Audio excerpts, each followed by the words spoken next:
आपने देखा है कि किस तरह से प्रधानमंत्री जी बौखलाहट में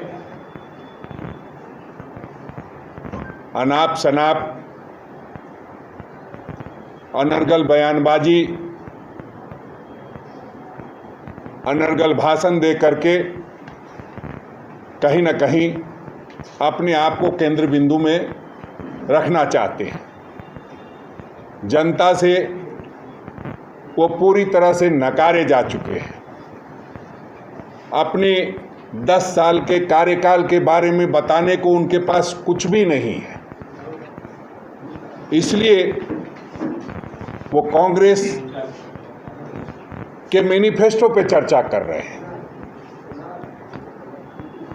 एक उनकी सबसे बड़ी आदत ये है, या भारतीय जनता पार्टी के नेताओं की आदत है, पूछिएगा चाचा का नाम बताएंगे मामा का, पूछिएगा मामा का नाम बताएंगे फूफा का, क्योंकि अपने पास उनको कहने के लिए कुछ भी नहीं है।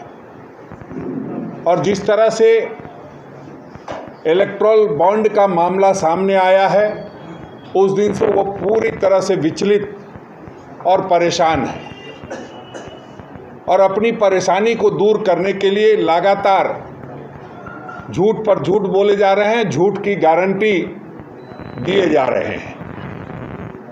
ऐसे में हम लोगों का दायित्व बनता है कि जो जनता को एक बार फिर से गुमराह करने का वो प्रयास कर रहे हैं, उसको हम विफल कर सके। उनको अपने ही जो उन्होंने सर्वे कराया है या जो सरकारी माध्यम से सारी बातें उन तक आती है, उनको बताया गया है कि आप इस बार पूरे 123 सीट जो है आपके कम आ रहे हैं, और उस वजह से वो बहुत परेशान दिख रहे हैं और लगातार सिर्फ और सिर्फ कांग्रेस पर हमला करके, कांग्रेस के मैनिफेस्टो पर हमला करके वो अपनी ओर ध्यान आकृष्ट कराना चाहते हैं। उनको ये बर्दाश्त नहीं है कि गरीब और आम आदमी की आवाज़ को कांग्रेस पार्टी बुलंद करे, गरीब और आम आदमी के जेब में कुछ जा सके, उनको न्याय मिले। जब से आदरणीय राहुल गांधी जी ने भारत जोड़ो न्याय यात्रा की और उससे पहले भारत जोड़ो यात्रा की, उन्होंने लगातार लोगों से, युवाओं से, नारी से, पिछड़ों से, अगरों से, दलितों से, आदिवासियों से,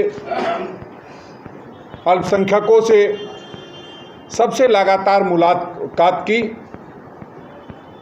और उसका जो निचोड़ आया, उससे जो सारी बातें कलेक्ट हुई, उन सबको कांग्रेस पार्टी ने अपने मैनिफेस्टो के रूप में उतारा है।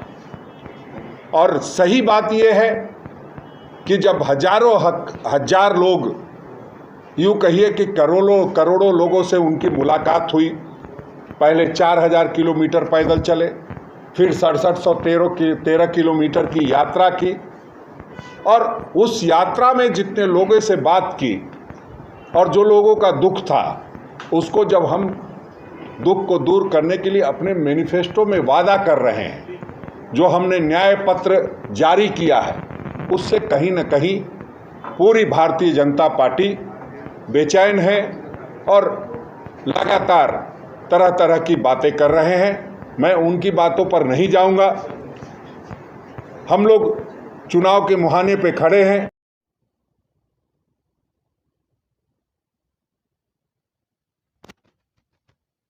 जो लोकतंत्र का पर्व है, जो लोकसभा का चुनाव है, वो डिस्टर्ब नहीं हो। उसमें लोग अपने अपने तरीके से जो 10 साल में प्रधानमंत्री जी ने किया है, उसका बारीकी से अध्ययन करके उसका जवाब दे सके।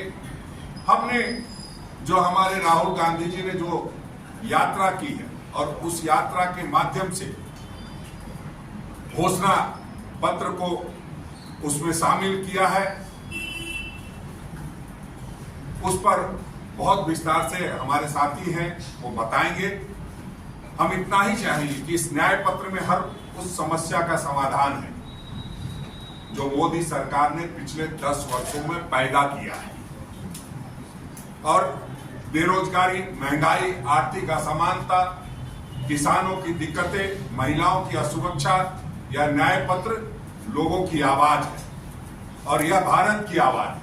कन्याकुमारी से लेकर कश्मीर तक और मणिपुर से लेकर मुंबई तक के लोगों की आवाज है। इसको दबने नहीं देना है। आप सभी मीडिया के साथियों से भी मेरा आग्रह होगा कि जो हमारा न्याय पत्र बना है वह आप अपने माध्यम से घर घर तक पहुंचाने का काम करेंगे। ज्यादा से ज्यादा जब हम अपने एजेंडे पे बात करें, जब हम लोगों की समस्याओं पर बात करें, जब गरीब मजलूम लोगों की बात करें, तो कॉर्पोरेट घराने के जो समर्थक हैं वो आगे आकर के उसको रोकने का प्रयास ना करें। उसमें आप सभी का सहयोग अपेक्षित है।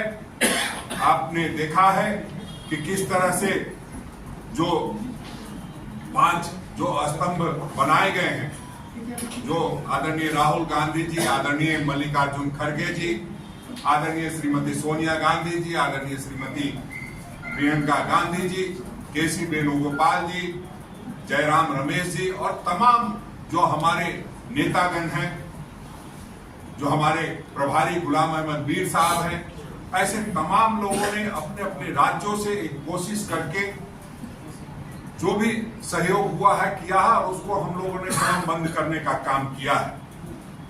उसमें युवा न्याय है, किसान न्याय है, नारी न्याय है, श्रमिक न्याय है और सबसे बड़ी बात जो हिस्सेदारी न्याय की करते हैं वो बात है।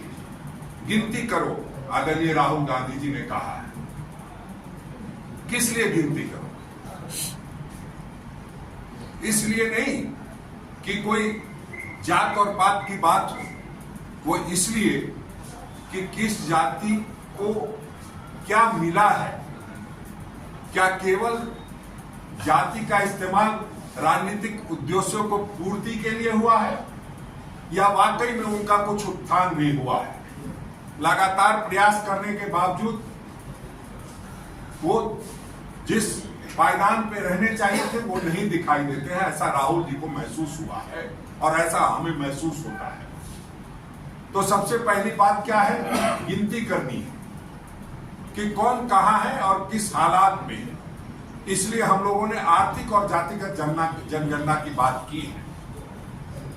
और आप जनगणना की बात जब करते हैं तो दुख होता है कि इस प्रदेश में हम रहते हैं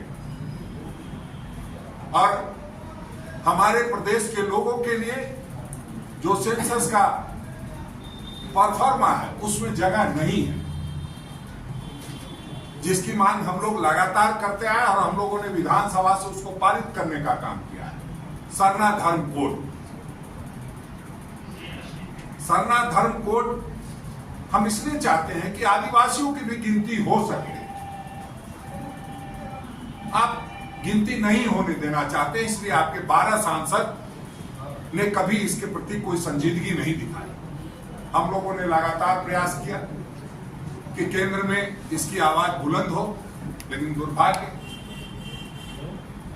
ये जो 12 सांसद हैं झारखंड के, इन्होंने कभी इस बात की चिंता नहीं की कि उनका भी एक धर्म है और उनका भी एक सेंसस में उनकी जगह होनी चाहिए। उसकी परेशानी आज के दिन में क्या है कि आदिवासी छात्रों को जो छात्रवृत्ति चाहिए, हमारे जुझारू झारखंड के प्रदेश कांग्रेस कमेटी के अध्यक्ष राजेश ठाकुर जी ने सारी बातों को रख दिया है। क्योंकि मुझे मौका दिया है तो मैं भी दो बात अपनी रख देता हूँ। इनके साथ जो हमारे राकेश जी हैं, रिकेश जी हैं, रियाज जी हैं, लक जी हैं और रिंकू जी हैं, सारे जुझारू प्रवक्ता लोग हैं इनके टीम में, जो अपनी बातों को आपके साथ मिलते रहते हैं। ये जो जैसा कि राजेश ठाकुर जी अध्यक्ष जी ने आपको बताया कि ये जो हमारा घोषणा पत्र है, ये बेसिकली ये घोषणा पत्र जो है ये समस्याओं का समाधान है और ये जनता की आवाज है, लोगों की आवाज है। ये कोई घर में एसी रूम में बैठा हुआ बैठकर लिखा गया ये कोई घोषणा पत्र नहीं है। ये 10,000 किलोमीटर राहुल गांधी अपने कदमों से और बस पर दोनों मिलाकर चलकर लोगों से मिलकर उनके दुख दर्द परेशानियों को समझते हुए, जैसा कि अध्यक्ष जी ने बताया कि हमारे प्रभारी अध्यक्ष जी और सारे प्रदेश के इंचार्ज से मिलजुल कर सहमति से ये घोषणा पत्र बना, जिसको हम लोगों के समाधान पत्र है। जैसा कि चूंकि हम झारखंड में बैठे हैं और अध्यक्ष जी ने 5 न्याय की बात की, जिसको राहुल गांधी ने बड़ी प्रमुखता से रखा है, जिसमें कि मैं हिस्सेदारी न्याय से शुरू करता हूं। इस हिस्सेदारी न्याय में जैसा कि अध्यक्ष जी ने बताया आपको कि गिनती करो, तो गिनती करो कि करो, क्यों करो, इसके बारे में इन्होंने बताया। उसमें दूसरी जो प्रमुख बातें हैं कि चूंकि हमारा ये स्टेट ट्राइबल स्टेट है, ट्राइबल समुदाय का स्टेट है, जहां राहुल गांधी, सोनिया गांधी और हमारे कांग्रेस प्रेसिडेंट जल जंगल जमीन का कानून हक की बात करते हैं, जिसका कि भारतीय जनता पार्टी आरएसएस के लोग विरोधी हैं, जिसका सबसे बड़ा एग्जाम्पल हमारे जब पार्लियामेंट का इनॉग्रेशन कर रहे थे उसी में दिख गया था कि इस देश की राष्ट्रपति एक ट्राइबल महिला है, लेकिन उनको सम्मान नहीं दिया गया, जो कि आपको भी पता है, देश के हर बच्चे को पता है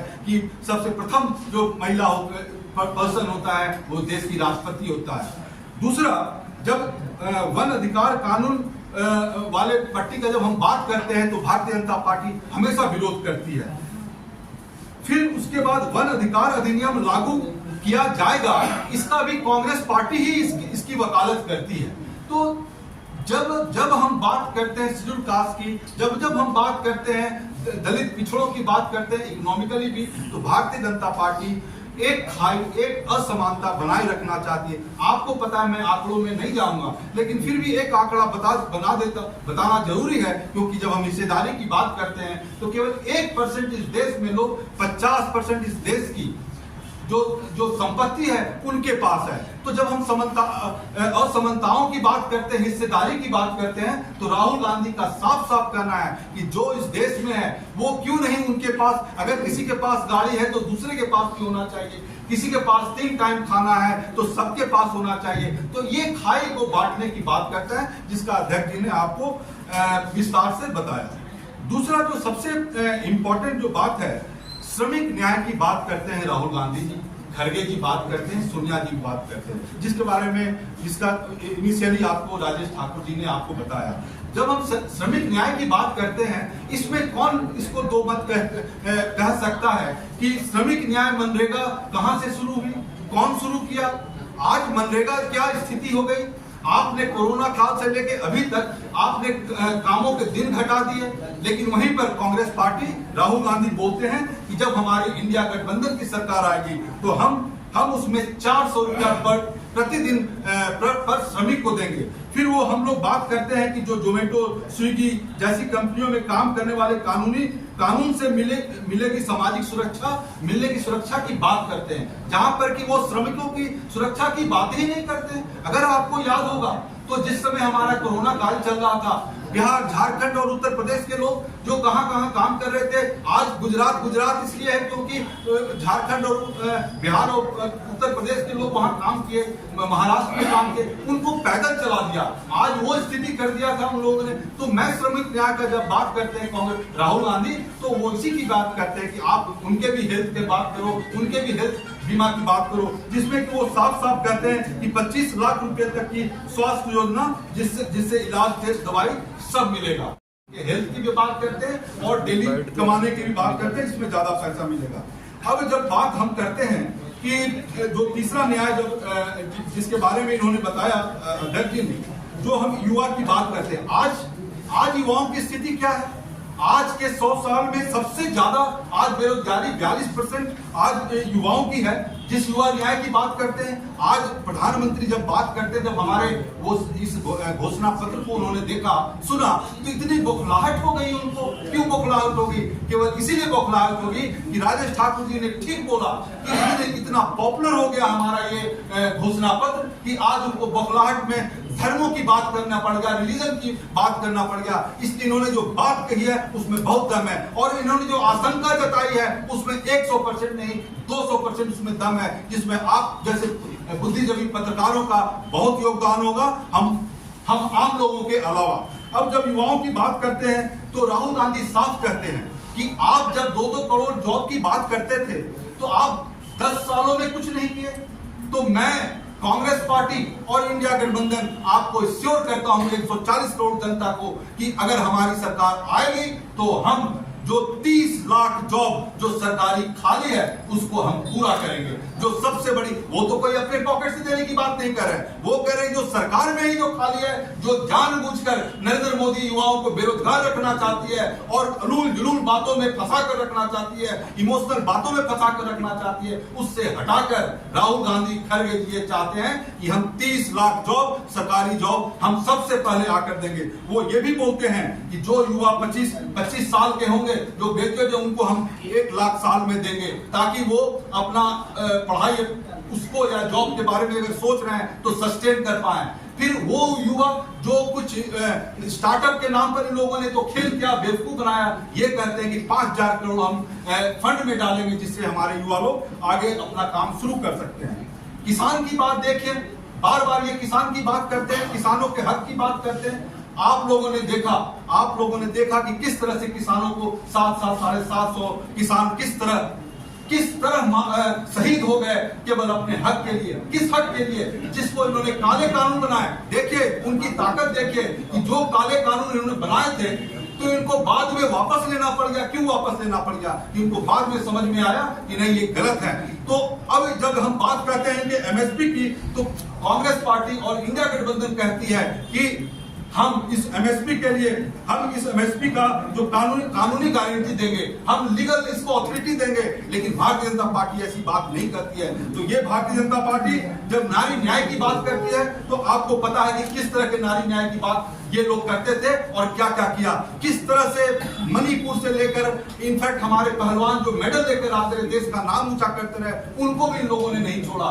तो जैसा कि राजेश ठाकुर जी ने, अध्यक्ष जी ने बात को कहा, मैं उसको फिर से बता रहा हूं कि महिलाओं के लिए जो इन लोगों ने असुरक्षा पैदा की है, वो सुरक्षा देने का काम राहुल गांधी, कांग्रेस पार्टी और खड़गे जी इंडिया गठबंधन करेगी। इसकी गारंटी कांग्रेस पार्टी देती है।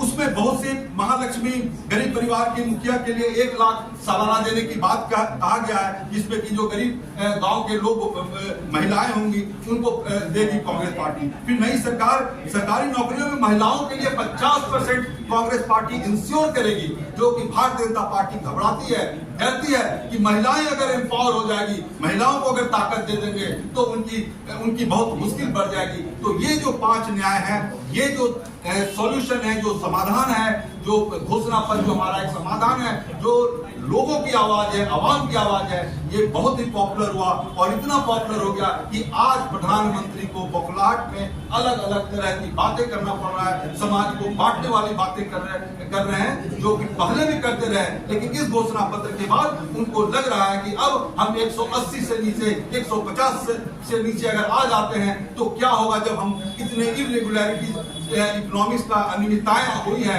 तो क्या होगा। तो इन घोषणा पत्रों के साथ माननीय गुलाम अहमद मीर साहब हमारे इंचार्ज हैं, उनके नेतृत्व में राजेश ठाकुर जी झारखंड प्रदेश कांग्रेस कमेटी के अध्यक्ष, हम इस पूरे 14 सीट पर मजबूती से लड़ेंगे। इंडिया गठबंधन लड़ेगी और जीतेगी और हम सरकार बनाएंगे। धन्यवाद।